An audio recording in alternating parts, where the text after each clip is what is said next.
Mga kapuso, magandang umaga po sa inyong lahat. Nandito pa rin po tayo ngayon sa San Lazaro Hospital. Kaugnay nga po dun sa mga kaso ng leptospirosis. Nito nga po simula lamang na Agosto ay muling nagbabala ang Department of Health. Kaugnay nga po sa posibleng pagtaas ng mga kaso ng leptospirosis.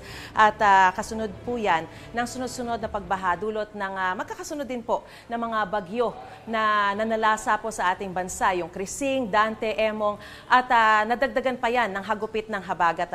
At kaugnay nga po dito sa leptospirosis ng mga kaso, umaabot na nga raw po sa 104 yung bilang ng mga nakakonfine ngayon at aabot naman sa 13 na ang nasawi. Kabilang nga po dyan ng isang 16-year-old na binatilyo na nagkaroon ng acute renal failure o pumalyang kidney dahil nga po sa leptospirosis. At para bigyan pa po tayo ng mga karagdagang detalye kaugnay nga po ng kaso ng leptospirosis dito sa San Lazaro Hospital, makakausap po natin live si Dr. David Suplico, ang Medical Center Chief ng San Lazaro Hospital. Magandang umaga po sa inyo, Dr. Suplico.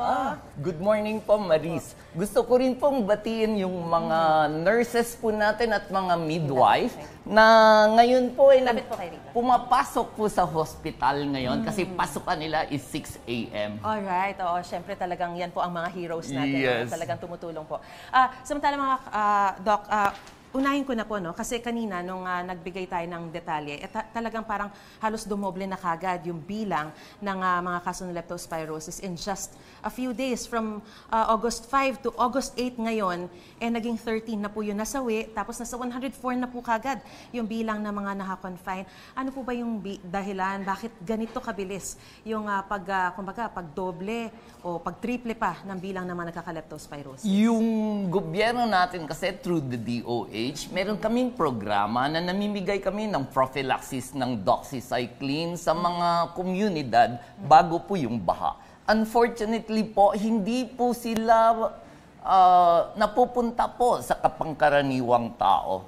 Hindi po nila alam na there is a prophylaxis po. Most of our 104 patients, walang ininom pong prophylaxis. Hindi po sila nabigyan ng doxycycline para po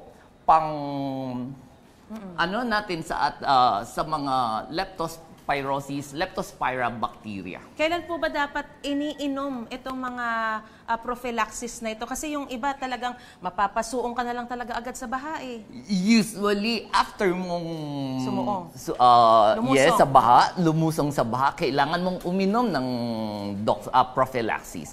Kung ikaw po ay paulit-ulit na lumusong sa baha, every week po, nagpro-prophylaxis po tayo. At libre po yung prophylaxis na ito. Pwede po ito mahingi sa mga barangay health centers, sa hospital? Yes. Ang mga kababayan po natin pumunta lang po sa hospital. Kailangan lang nilang pumunta sa health center at mabigyan po sila ng reseta. Unfortunately po, yung prophylaxis is an antibiotic na hindi po pwedeng bilhin over the counter.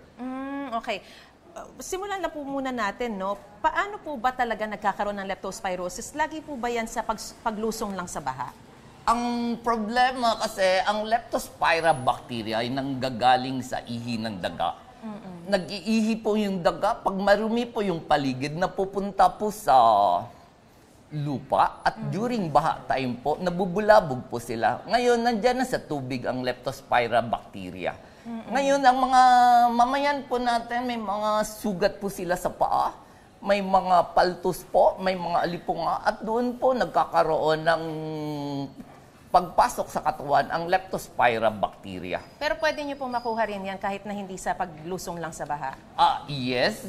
Ang paglakad-lakad lang sa lupa na nakapaa ay magkakaroon din ng leptospirosis kung ang lupa po ay naihian po ng daga na may leptospira bacteria. Una nyo na pong sinabi na merong, mas mabilis yung paglala ng kondisyon ng mga tinamaan ng leptospirosis ngayon. Bakit nyo po nasabi yun, Doc? Nakikita namin very aggressive ngayon ang leptospira bacteria. Nakikita namin na ang incubation period kasi ng leptospirosis 2 to 14 days. So nakikita namin ang bilis nila magkaroon ng komplikasyon. Isa na po sigurong dahilan ng mga mamayan natin hindi pumupunta sa tamang oras sa hospital. Pangalawa, hindi po sila uminom ng prophylaxis. At sila po ay tinatamaan ng leptospirosis bacteria at nagkakaroon po ng komplikasyon. Pero kung ikaw po ba ay nagka-leptospirosis na, may lunas pa ba rito? Yes po, kailangan lang natin agapan yung pagpunta sa hospital. Kaya panawagan po namin is kung kayo po ay may history na paglusong sa baha, nilagnat po kayo, pupunta na po kayo sa hospital para po magpa-check sa mga doktor. Bukod po doon sa lagnat, ano pa po yung mga sintomas ng leptospirosis para talagang agaran maagapan, ano? Usually kasi ang leptospirosis ay parang flu-like symptoms po siya. So, nilalagnat, pananakit ng katawan, pananakit ng kasukasuhan, at minsan umaabot na po na nagkakadiarrhea. May mga nakikita kami mga nagdadiarrhea ng mga pasyente dahil po sa leptospirosis. So ulitin lang po natin, ilan na po yung mga kaso natin ngayon dito sa San Lazaro Hospital at naasahan pa po ba natin yung tataas pa? Actually, ang incubation ng leptospirosis is 14 days. Ang iniisip natin yung paglusong ng baha ng July 21. So, tinitingnan natin na ang 14 days ay ito ngayong week ng August. Pero may good news po ako sa mga kababayan natin. Medyo nagpa-plateau na po ang leptospirosis at ang naa-admit na po namin ay pababa na po ng pababa ang numero.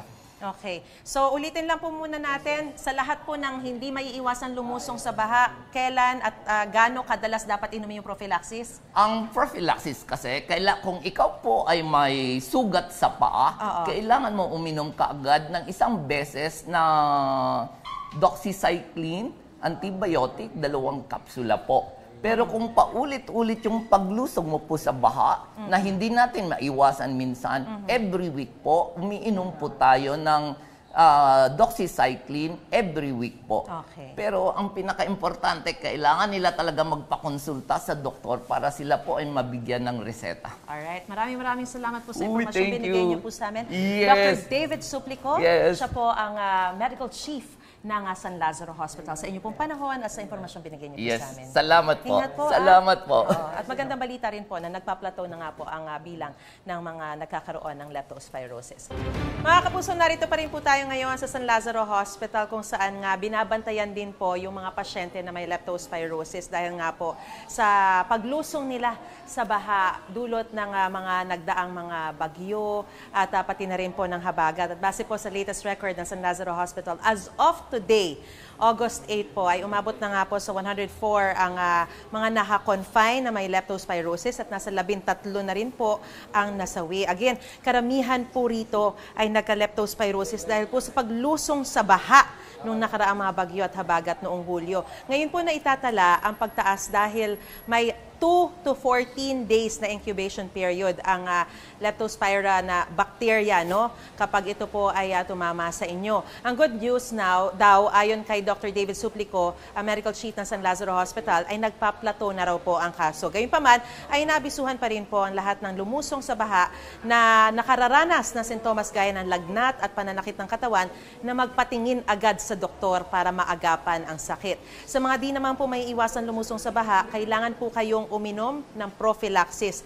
Huwag niyo po itong baliwalain dahil nakaliligtas po ito ng buhay at libre po ito sa mga barangay health center at mga DOH hospital. Gusto mo bang mauna sa mga balita? Mag-subscribe na sa GMA Integrated News sa YouTube at tumutok sa unang balita.